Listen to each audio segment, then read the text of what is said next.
LinkGraph, multi-million-dollar clients that we work with, some of the biggest brands in the world. And if you see any of our case studies, the biggest case studies we have, his fingerprints are somewhere on there. So without further ado, Arman and Bonnie! So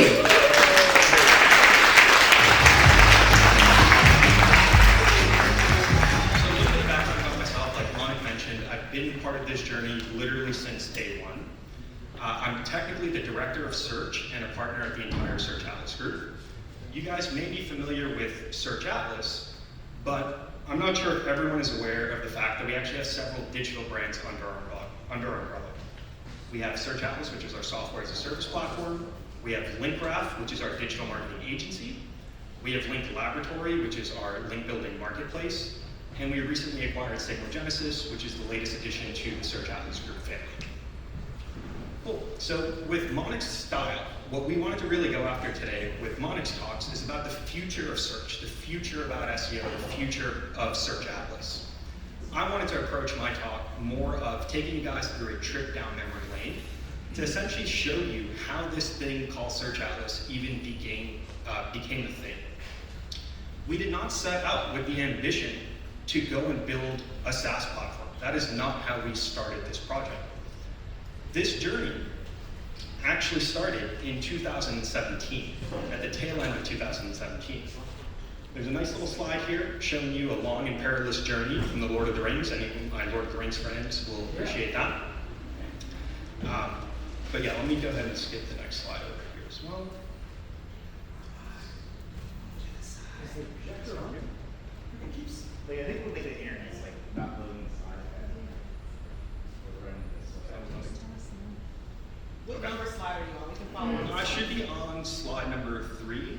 So right after the Lord of the Rings slide, there's going to be a stage 1 slide called Startup Mode. Oh, that's 4. Okay, slide number 4. Amazing. So Startup Mode. How did this thing actually kick off? As Monica just mentioned, his previous venture was in the technology space in the live ticketing industry of all things. He grew that company predominantly on paid media services and started exploring SEO as a way to compete against the gargantuan incumbents in that space. So the competitors he was going after were platforms like Ticketmaster, SeatGeek, StubHub, incredibly competitive from a digital marketing perspective. So Monica studied SEO as a way for him to grow that business. After he exited that business, he decided to take his learnings and apply it into the context of a digital marketing agency. Myself, on the other hand, I have a very different backstory. I'm not going to go super deep into my entire life story, but I'm going to give you a quick 30-second synopsis. So my family and I are originally from India. I was actually born in Mumbai, and I moved to this city, New York City, when I was 7 years old, about the 3rd grade. I spent most of my life here, from 3rd grade all the way to the end of high school. At the end of high school, I had a very clear image in my mind of what I wanted to do. I was going to go to NYU, I was going to study law, and I was going to become a lawyer, as my mother wanted me to, right? But life happened, okay? For unforeseen reasons, I'm not going to go into those details, family situations happened, and right after high school, I ended up moving back to India. This was a really big disruption in my life goal at the time, but I had to do it. I did a full year of school in India. After completing that year, my mother gave me the option. She said, look, you can stay in India and finish your college and then figure out your life, or I can pull you out of this Indian college, I can buy you a one-way plane ticket back to New York City, and you go figure out your life for yourself. We all know which option I took because I'm standing here today, right? So I took that one-way plane ticket, I couch surfed with friends for a few months, got a job, and now I had to figure out how to get myself through school. So I could not afford NYU. I had to go to Queens College. I had to go to a commuter school. I had to grind my way through that cycle. So fast forward to finishing school. I gave myself 6 months. I was like, look, after 6 months of graduating, if I don't find a career, something that I'm passionate about, something that I can sink my teeth into, I'll divert and I'll go back to trying to go to law school. So as you see here in this slide, I met Monica on Craigslist. You best believe I did not start my journey on Craigslist, right? I did my LinkedIn network. I went to Angie's List. I went to Monster, Indeed, ZipRecruiter, you name it. I tried all of the conventional ways to get a job that I could think of. But I was treating getting a job as a full-time job. And with that mindset, I said, I can leave no stone unturned. So what is the last avenue? What is my last bastion of hope? Craigslist, right? Usually it's man seeking man, man seeking woman, woman seeking woman. This was SEO seeking SEO, right? So that's actually how I met Monty. Now, since then, I've grown to be very close to Monty. I really look at him as an older brother, and I've learned everything I know about this industry really from him, and it's honestly been an amazing journey. Now, with the company at the time, it was not a company. It was a PPC landing page. That's really what it was. We recognized that there was this industry called digital marketing. Under that industry, there was a subdivision called SEO. Under that, there was a subdivision called link building.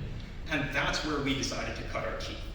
We did not open our doors as a full service SEO shop. We opened our doors as a predominantly white label reseller of high quality backlinks at scale. So we had one product, and it was a productized service, and we had one funnel, which was paid media acquisition. That was it.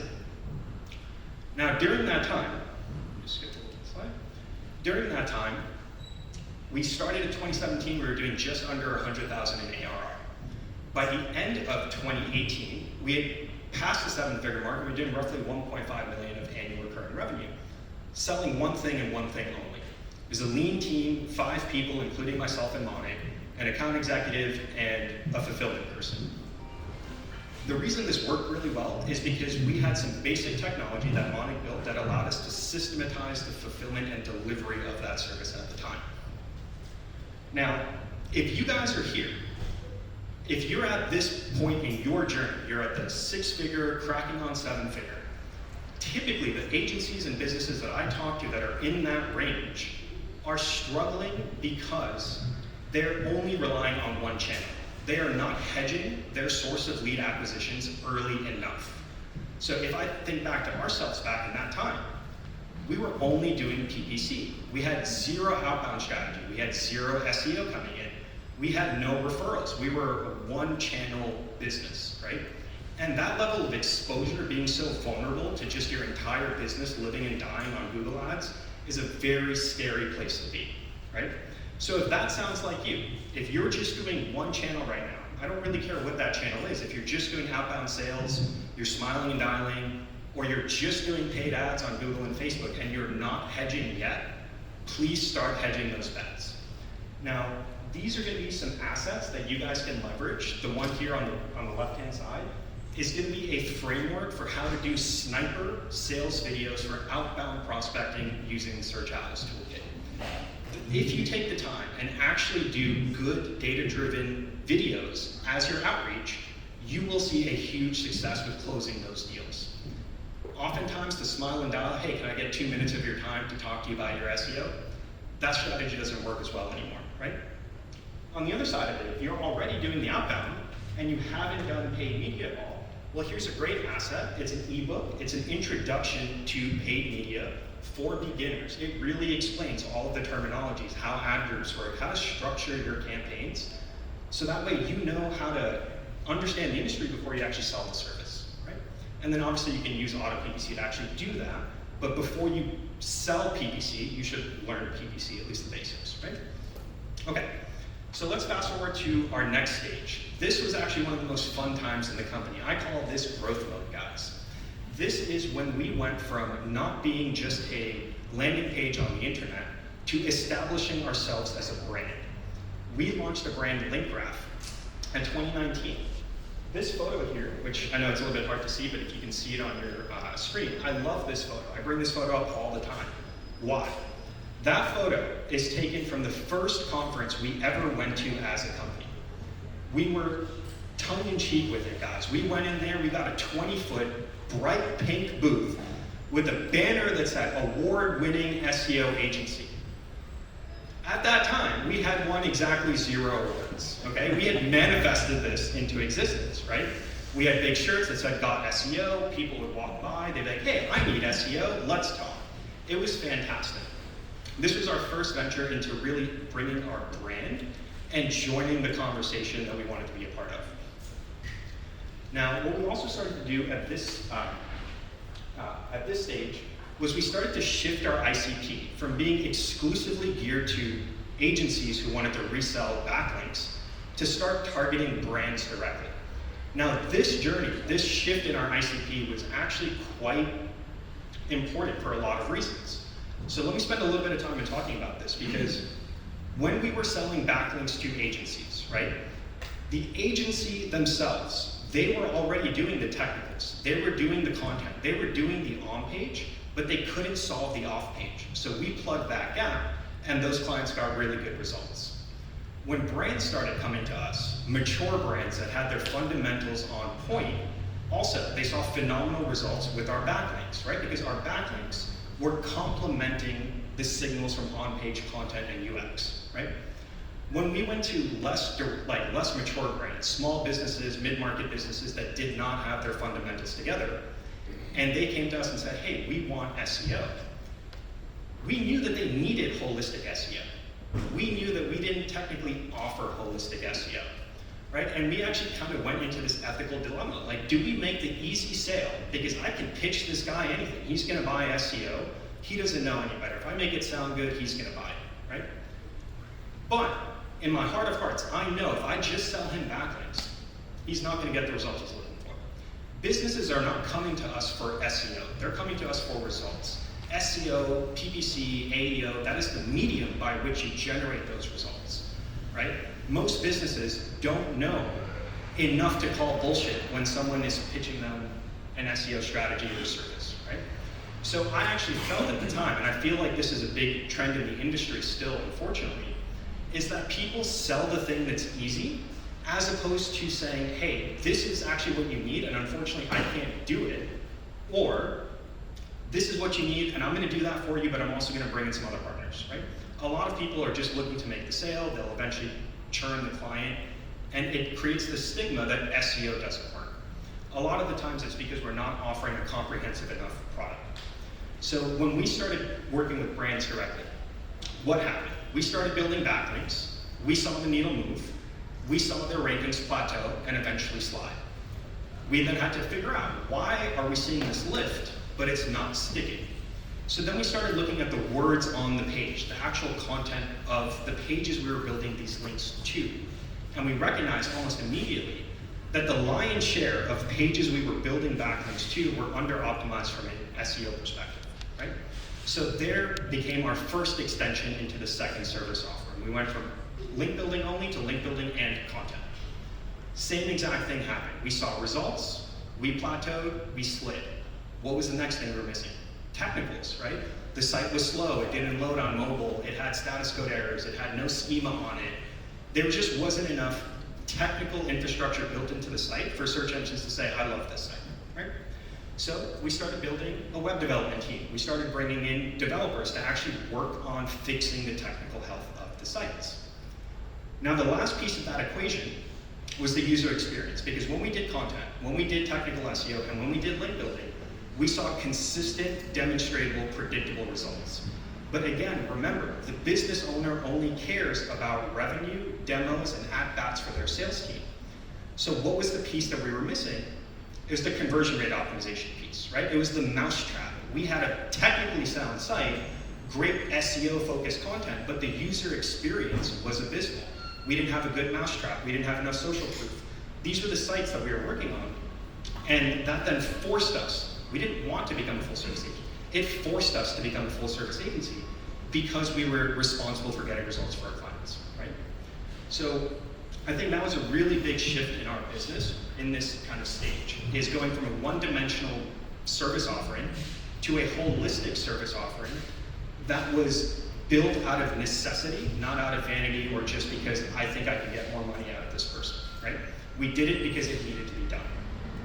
And we were also, investing in our team. We were scaling our sales organizations, we were scaling our customer success organization, and we started building what is then the precursor to Search Atlas to help operationalize some of the other things like content production, right? So, let me just skip over to the next one.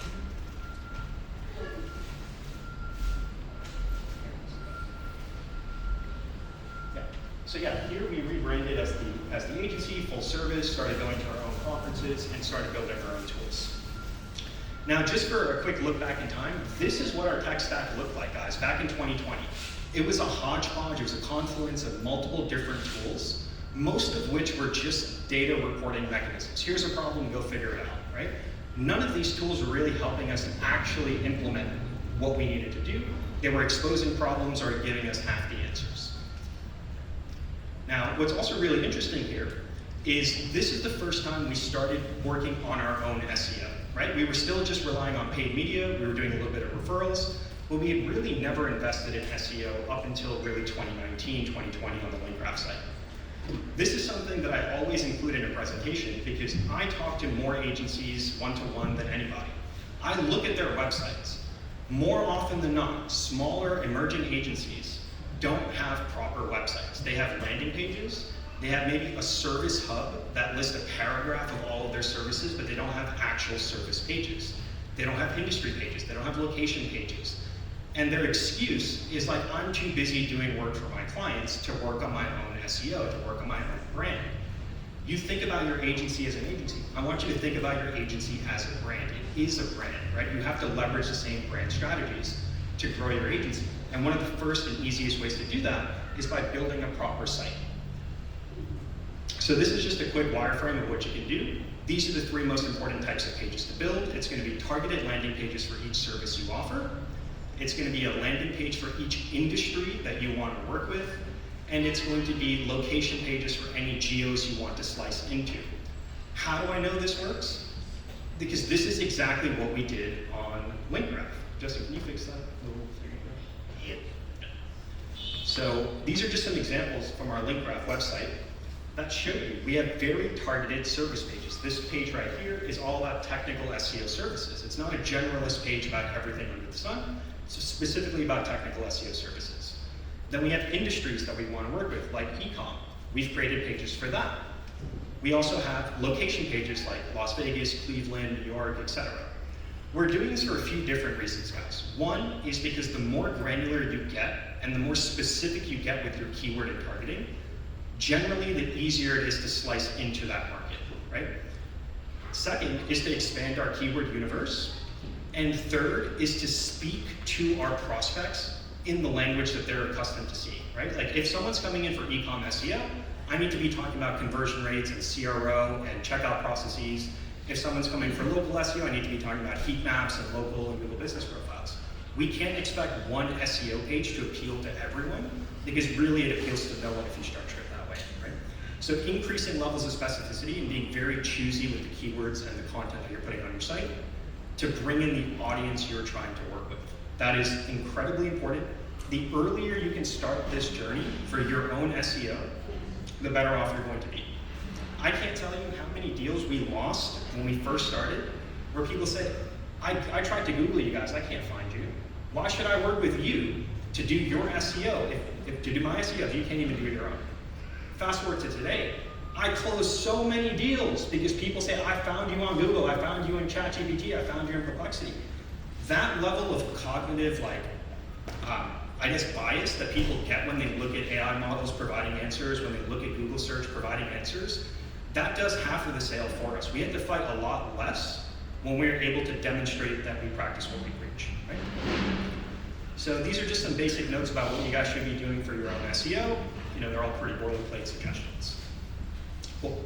Now, if you guys are at this stage where you're going from let's say low 7 figures and you're trying to crack into that next threshold, these are some of the things that really helped us get there internally at LinkGraph. This one right here is all about scaling SEO operations within your agency.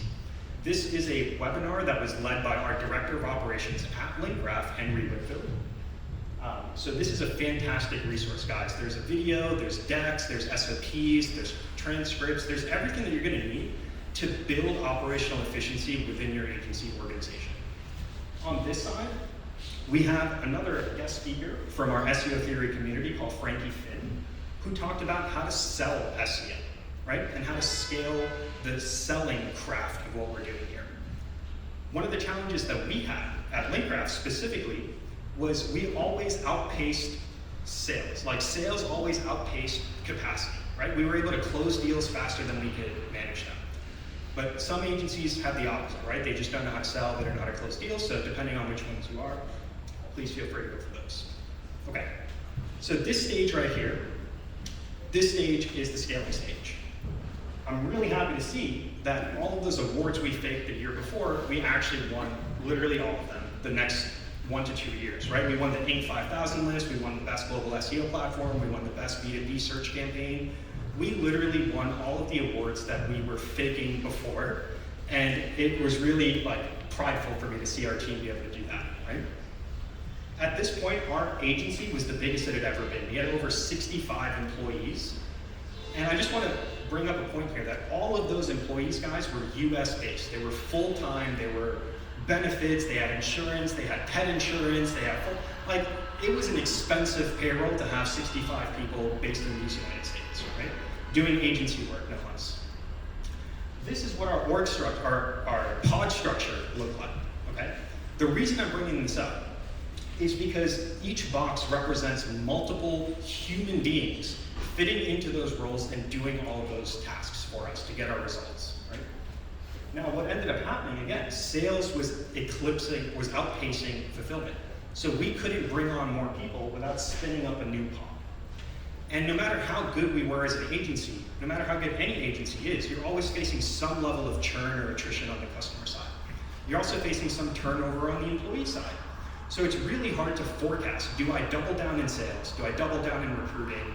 How do I forecast so I don't destroy my profitability, right? This was the issue that forced our hand to build Search Atlas, right?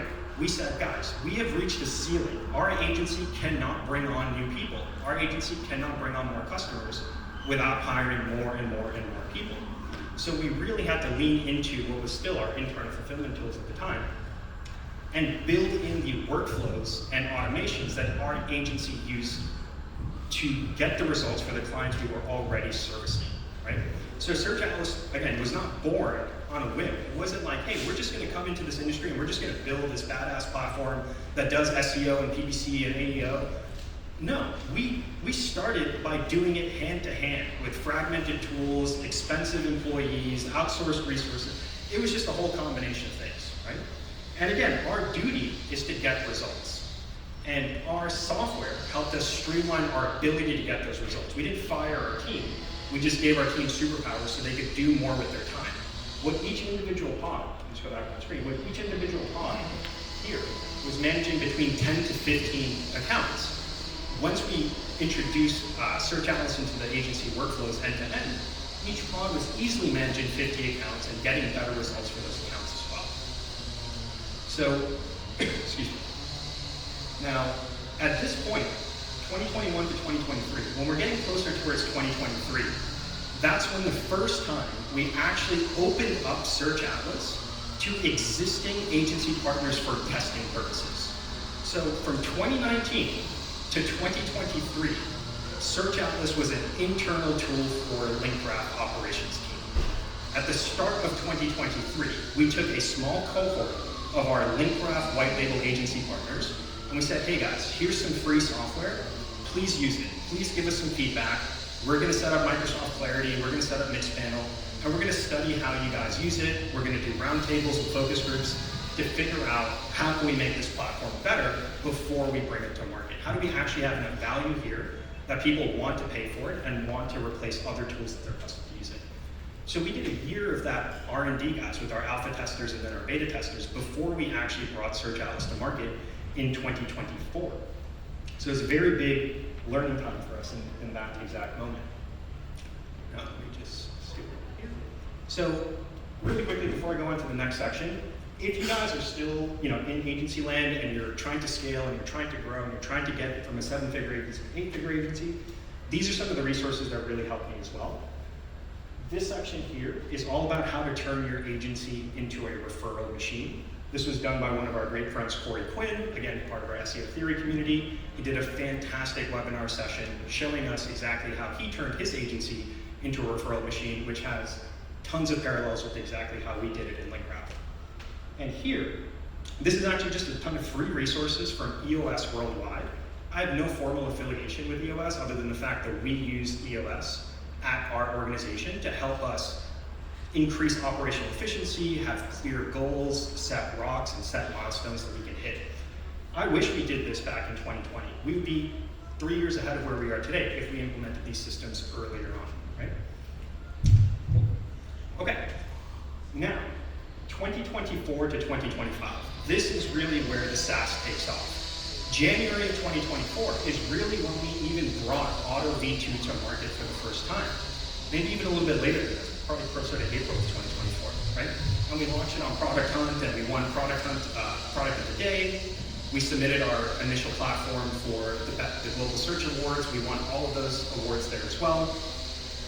And at this point, guys, we were really poised to disrupt the industry. A lot of people didn't believe that you could automate SEO, didn't believe that you could leverage AI this efficiently to manage sites. People thought it was a gimmick, people thought it was scam, etc. We had to fight really hard to prove that this thing has legs because we believed in it, because we've been doing it and using it for the last 6-7 years, right?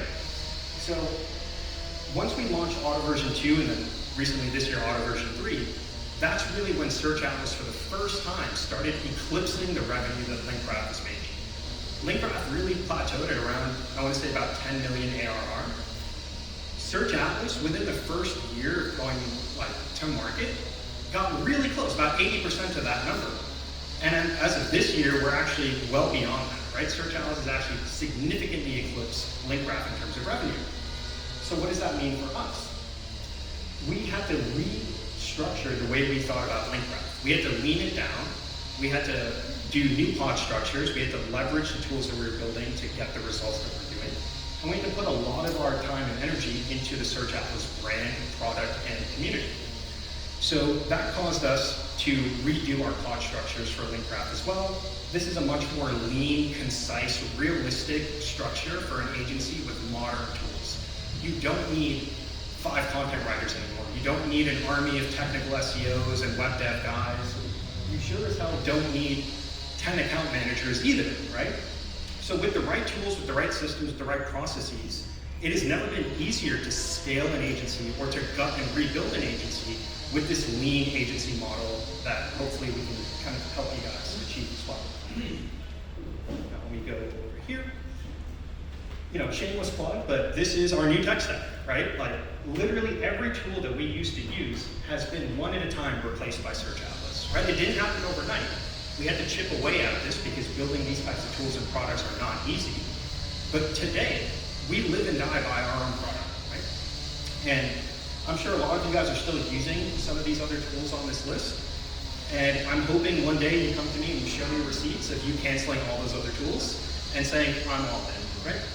But even if you're using Search Atlas for pieces of your journey or pieces of your workflows, love you for that, guys, appreciate you, and we still love all the feedback that you can provide us as well.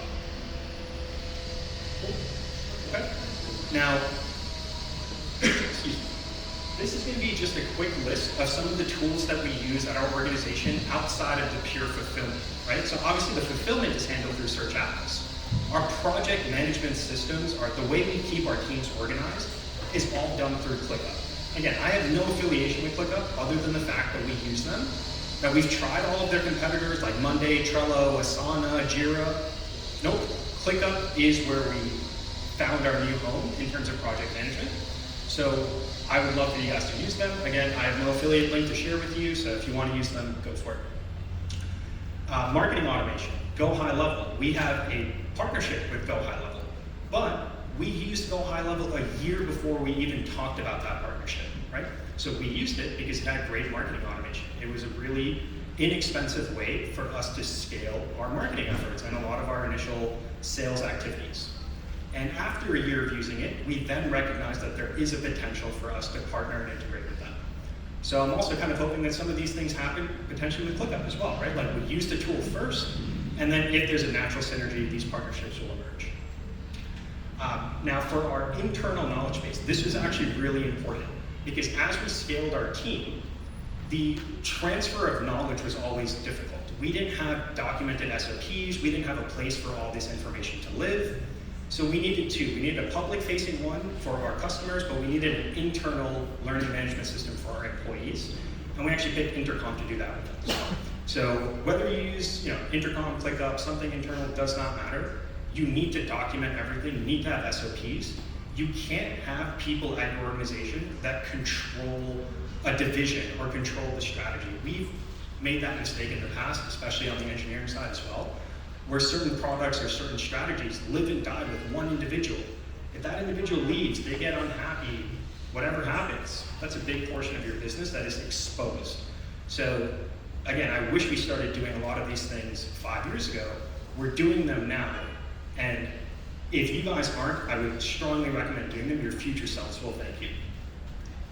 We use HubSpot mainly as our CRM.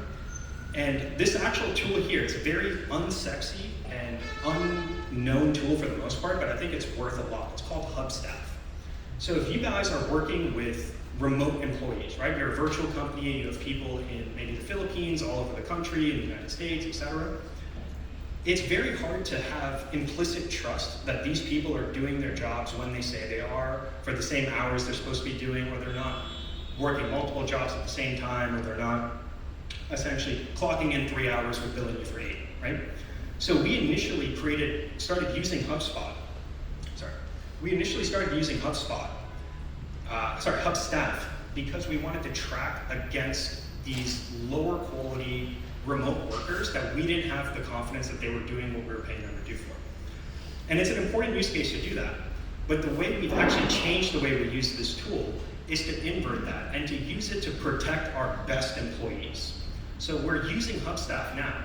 And for you guys that aren't aware of what Hubstaff is, essentially it's a productivity tracker. It's like, how long are you working? What's your productivity? Are you doing your job, yes or no, right? It's great to find out people who aren't doing their job. And we only used it like that for 3 years. The way we use it now is to protect our rock stars against burnout and churning, right?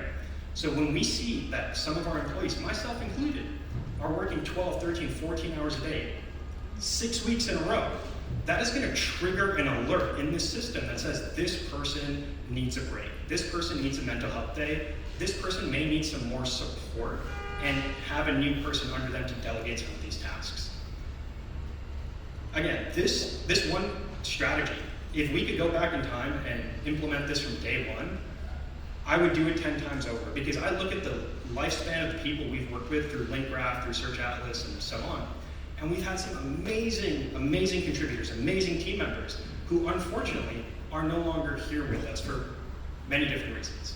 But some of those reasons could have been combated if we leveraged the tracking that we were using for brand protection and actually repurposed that tracking for employee mental health and wellness protection, right? So if you guys are a lean team, I know startups, you're wearing a lot of hats, you're burning the midnight oil, you're doing the work that needs to be done. But you need to have these protections in place, otherwise your team and some of your team members will eventually burn out, churn, and look for greener pastures where they don't have this much stress. So I really recommend you guys look at that. Cool. Now here, these are two additional assets here. So this one here on the left is AI versus employees. And this was a guest speaker in our SEO theory community. He's actually the founder of Hubstaff, which is essentially a freelancer renting or hiring subcontractors to do different tasks, right? And what this conversation is all about is the difference in today's era between leveraging AI and leveraging employees to do the same tasks. It's some really valuable insights, especially because Hubstaff is a sourcer and a supplier of human capital, right? So their perspective on how AI is changing that is actually quite interesting, and I'd love for you guys to check that out. This one here, however, on this side, this is a 100% free course that I created. There's 8 modules in there, and this is called the AI SEO Client Acquisition System. There are 8 modules in this course, 100% free. First one is all about how to sell SEO. The second one is all about how to fulfill SEO. The third one is all about how to retain clients, how to prevent churn, how to do outbound sales, how to create packages, how to calculate return on investment. And it's structured in a combination of video assets, guides, and workbooks. So if you guys are, let's just say, over-indexed on human capital or still leveraging some unnecessary manual workflows in your day-to-day, whether you're an agency or a business, there is going to be some nuggets in here for you to help you bring down that, again, that necessity of warm bodies behind the screen and using software and tools to get the results that you're currently getting by hand. Cool. And if I did have to build an agency from scratch, I'm not going to go through this entire portion, but if I did have to do it, I mean, first of all, for the love of God, don't make me do it. But if I did, if I absolutely had to, gun to the head, this is how I would structure it, right? I would go into high-ticket local SEO industries like med spas, like therapists, like essentially local businesses, local competitors that when they get a client, that client has real economic value. It's not a $25 job, it's not a $50 job one time. These are big ticket sales. I would also look for niche e-com sites. I don't want to sell massive direct-to-consumer like buy coffee mugs online. I want to sell more, niche things like, CMOS as an example, right? If you know, you know. And then specific niches, again, depending if you have anything that you're passionate about. And these are some of the questions that I would be asking myself as I go through these exercises. Like, what am I passionate about? What do I really know about? What industries do I think have a low barrier to entry and are not cannibalized by big incumbents? And this is just a recap of really the framework of how I would lean into growth. I would start with outbound sales and paid media immediately. And I'm using paid media predominantly as a testing mechanism to see if I bid on these keywords, do I get the traffic I'm looking for? If I go with this messaging, am I getting higher conversion rates than the previous ones? Once I see enough winning experiments in paid search guys, I'm switching that strategy and applying those learnings to my organic strategy, and I'm fighting that fight as soon as humanly possible. I would also start joining communities and masterminds way earlier. For the first 5 years of the Search Atlas Group's incarnation, we were on an island by ourselves, guys. We were not a part of any communities, we were not a part of any masterminds. Yes, we went to conferences, but we went as ourselves, right? We have a booth, we're here, we don't really care about you guys, we're here for the leads. But we realized that community, learning from your peers, bringing in people that are really good at what they do to help them guide us on the product, to help us scale our agency and our sales. Again, I wish I would have participated in that community and conversation endeavor a lot earlier. I would also lean into referrals, affiliates, and really just being a part of the conversation, being present and not thinking about my agency as an agency, but thinking about my agency as a real brand, because that's what it is, right? Agencies are brands if we're going to be doing these, if we're going to be scaling. Again, these are just some basic notes of kind of how I would approach this. You guys can check those out as needed. These are my key takeaways for the end of this presentation. It's going to be, if you're not doing anything for SEO, then leverage paid media to test what works, and then use that strategy to replicate your organic. You definitely want to do these EOS exercises of right person, right seat. Look at your org and figure out, is this person in their zone of genius? Can they be better placed elsewhere? And can I take off mundane, repetitive work that this team member is doing so they can focus on their true zone of genius? And really, I would say being confident, being aware of the fact that you are turning your face into a brand, you are turning your agency into an asset. You are trying to come out of the shadows and really say like, hey, we are here to play, right? So my recommendation more than anything is just lean into that. Go all in, start that uncomfortable process of putting yourself out there, of posting on social, of reaching out to peers and people you look up to, and building those strategic relationships, because they will pay off. And we are proof of that. We literally did all of this hand to hand, painstakingly over the course of the last 7 to 8 years, and it is finally paying off. So really, when I look back at our journey, I actually think we hit everything spot on. We just dragged our feet too long. We just did it over 8 years instead of 4. And a lot of that was because we didn't have the right tools and the tools didn't exist. But those tools do exist today. AI is a real thing.